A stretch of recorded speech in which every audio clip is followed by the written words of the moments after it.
यहाँ पे कोई आप देख सकते हैं 35 साल में यहाँ पे कोई भी काम नहीं हुआ है। यहाँ पे इतनी बुरी स्थिति है कि अभी नल जल का भी यहाँ पे एक समस्या है, जो कि विधायक लोग तुरंत करा सकते हैं। वो भी संसाधन उनको उपलब्ध कराना चाहिए था, वो संसाधन तक उनको, जो बेसिक नल जल बिजली ये सब की समस्या है। तो हम मानते हैं कि अगर मनोरमा देवी आएंगी तो ये सारी समस्याओं का समाधान ही नहीं हुआ है। जो आपके आगमन से, आज के आपके आगमन से यहाँ के लोगों को कुछ आशा बनी है, क्या आश्वासन देना चाहती हैं आप? देखिए, आश्वासन हम यही एक बिहार की बेटी होने के नाते, गया की बेटी होने के नाते हम यही बोल सकते हैं कि एक बार महिला सशक्तिकरण पे भरोसा करके देखिए, नारी शक्ति पे भरोसा करके। तो आपने सुना शांभवी चौधरी ने क्या कहा। साथ ही साथ बेलागंज सीट को लेकर जिस तरीके का भी मुकाबला बना हुआ है, उसको लेकर शांभवी चौधरी ने कहा कि एनडीए की ओर से वो मनोरमा देवी के लिए वोट मांगने आई है और उनके साथ उनके पति शायद कुणाल भी गए और उनके जो शांभवी चौधरी के जो पिता है बिहार सरकार के ग्रामीण कार्य मंत्री अशोक चौधरी भी आप देखे होंगे कुछ दिन पहले। अभी बहुत कुछ कहना ठीक नहीं होगा, लेकिन यहाँ का सुधार होगा, ये आपको विश्वास दिलाते हैं। भारतीय जनता पार्टी का सदस्य बनने के लिए 8800002024 पर मिस्ड कॉल करें। निवेदक भारतीय जनता पार्टी बिहार। नमस्कार, आप देख रहे हैं देशवा न्यूज, आपके साथ मैं हूँ राजनंदिनी। बिहार विधानसभा चुनाव से पहले विधानसभा उपचुनाव होने वाले हैं 4 सीटों पर। अब ऐसे में 2 ऐसी सीट है जो हॉट सीट बनी हुई है, एक तो तरारी और दूसरा बेलागंज। बात करते हैं बेलागंज सीट से, तो वहां पर मुकाबला त्रिकोणीय हो गया है। कह सकते हैं कि जिस तरीके से प्रशांत किशोर ने भी अपने उम्मीदवार को उतारा, गठबंधन की ओर से भी उम्मीदवार है और एनडीए की ओर से भी उम्मीदवार है। अब एनडीए की ओर से जदयू प्रत्याशी मनोरमा देवी वहां से उम्मीदवार है, तो अब ऐसे में जाहिर है कि एनडीए के जितने भी घटक दल है मनोरमा देवी के लिए वहां पर वोट अपील करने जाएंगे। एलजेपीआर के सांसद शांभवी चौधरी, जो कि काफी सक्रिय मेंबर है पार्टी की, वो वहां पर जाती है और जाते ही एक पोल खोल देती है बेलागंज की। बेलागंज के बारे में वो बताती है कि यहाँ पर ना एक भी नल है ना चापाकल है। साथ ही साथ वो ये भी बोलती हैं कि विपक्ष अगर यहाँ पे सरकार बनती है, क्योंकि बेलागंज जो सीट है वो आरजेडी कई दफा से वहां जीतते आ रही है, तो ऐसे में शांभवी चौधरी ये बोलती है कि आरजेडी के जो वोटर्स हैं वो वोट देते हैं तो विपक्ष वाले बस उनके लिए ही काम करते, बाकी लोगों के लिए काम नहीं करते। और भी कई ऐसी बातें हैं जो शांभवी चौधरी बोलते नजर आ रही हैं। पहले आप शांभवी चौधरी के इस बयान को सुने। आप देख सकते हैं 35 साल में यहाँ पे कोई भी काम नहीं हुआ है। यहाँ पे इतनी बुरी स्थिति है कि अभी नल जल का भी यहाँ पे एक समस्या है, जो कि विधायक लोग तुरंत करा सकते हैं। जो संभव काम यहाँ हो सकते हैं वो करने की कोशिश रहेगी। अभी तो आचार संहिता भी लगा हुआ है, क्योंकि यहाँ बाई इलेक्शन है, तो अभी बहुत कुछ कहना ठीक नहीं होगा, लेकिन यहाँ का सुधार होगा, ये आपको विश्वास दिलाते हैं। बाई इलेक्शन जो बेलागंज विधानसभा में हो रहा है, उसमें जनता दल यूनाइटेड की प्रत्याशी मनोरमा देवी जी के समर्थन में हम लोग चुनाव प्रचार में घूम रहे हैं और अभी न्यामतपुर आश्रम हम लोग का आना हुआ है। और यहाँ पे जो ग्रामवासी हैं न्यामतपुर आश्रम के जो पंडित जी वगैरह हैं, उनका ये कहना है यहाँ पे कोई आप देख सकते हैं 35 साल में यहाँ पे कोई भी काम नहीं हुआ है। यहाँ पे इतनी बुरी स्थिति है कि अभी नल जल का भी यहाँ पे एक समस्या है, जो कि विधायक लोग तुरंत करा सकते हैं, जो मतलब एक फ़ोन कॉल पे हो सकता है, पर वो भी स्थिति अभी यहाँ पे नहीं है। एक चापाकल वो खत्म है। हाँ, एक चापाकल है, वो भी जैसा कि बता रहे हैं एक चापाकल है, वो भी खत्म है। तो ये दिखाता है कि बेलागंज विधानसभा की स्थिति कितनी गंभीर है और यहाँ की जो जनता है उसके पास एक मौका है चुनने का सही प्रतिनिधि को।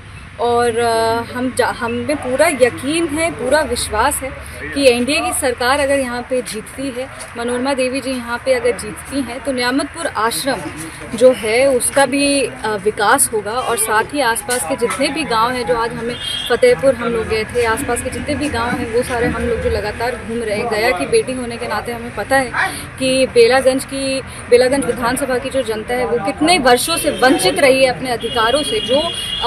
जो भी संसाधन उनको उपलब्ध कराना चाहिए था, वो संसाधन तक उनको, जो बेसिक नल जल बिजली ये सब की समस्या है।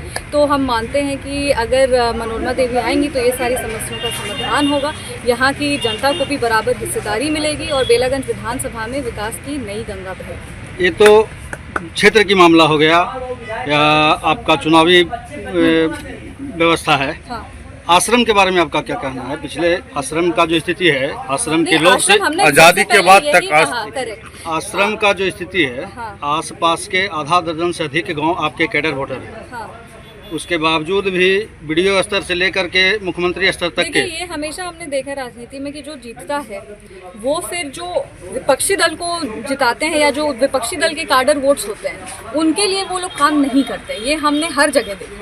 और क्योंकि यहाँ पे बार बार आरजेडी के विधायक रहे हैं, यहाँ पे जो एनडीए के वोटर्स हैं उनको वंचित, हम लोग उस तरह के एनडीए की सरकार के तहत ये सारी चीज़ें नहीं होती है। ये सिर्फ विपक्षी दल के जहाँ भी प्रतिनिधि होंगे वहाँ आपको देखने को मिलेगा कि जो उनके वोटर्स हैं वो सिर्फ उनके लिए काम करते हैं, पर जो उनके भी वोटर्स हैं उनका भी आप हालत देखिए, वहाँ भी वही हालत है। इसका यही मतलब है कि पिछले कई वर्षों से बेलागंज विधानसभा में कोई कार्य ही नहीं हुआ है, कोई काम ही नहीं हुआ है। जो आपके आगमन से, आज के आपके आगमन से यहाँ के लोगों को कुछ आशा बनी है, क्या आश्वासन देना चाहती हैं आप?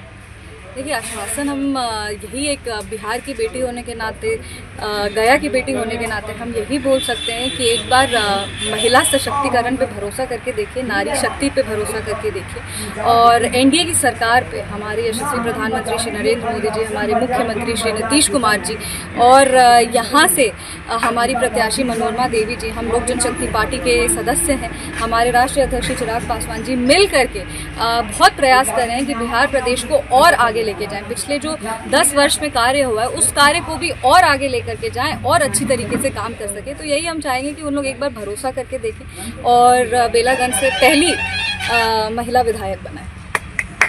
तो आपने सुना शांभवी चौधरी ने क्या कहा। साथ ही साथ बेलागंज सीट को लेकर जिस तरीके का भी मुकाबला बना हुआ है उसको लेकर शांभवी चौधरी ने कहा कि एनडीए की ओर से वो मनोरमा देवी के लिए वोट मांगने आई है और उनके साथ उनके पति शायन कुणाल भी गए और उनके जो शांभवी चौधरी के जो पिता है बिहार सरकार के ग्रामीण कार्य मंत्री अशोक चौधरी भी आप देखे होंगे कुछ दिन पहले हमारे ही चैनल पर वो न्यूज चला था जिसमें अशोक चौधरी रातों रात बेलागंज चले जाते हैं, रात में वहां पर जाके जनता से मुलाकात करते हैं और जनता के मन को टटोलने की भी कोशिश करते हैं। साथ ही साथ हम आपको बता दें तो एक और जहां शांभवी चौधरी के पिता अशोक चौधरी जनता के बीच में जा रहे हैं, बेलागंज जा रहे हैं, तो वही दूसरी ओर शांभवी चौधरी अपने पति शायन कुणाल के साथ, मतलब कहें तो पूरा जो परिवार है, चाहे शांभवी चौधरी हो, अशोक चौधरी हो, शायन कुणाल हो, मनोरमा देवी के लिए वोट मांगने बेलागंज जा रहे हैं।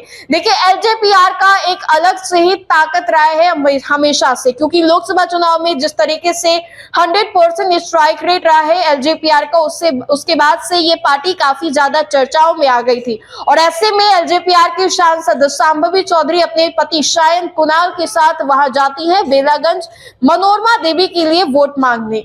उनके जो पिता है अशोक चौधरी वो रातों रात बेलागंज चले जाते हैं। तो क्या कुछ कहा शांभवी चौधरी ने वो हमने आपको सुनाया। फिलहाल दोस्त अपडेट्स में इतना ही, धन्यवाद। भारतीय जनता पार्टी का सदस्य बनने के लिए 8800002024 पर मिस्ड कॉल करें। निवेदक भारतीय जनता पार्टी बिहार।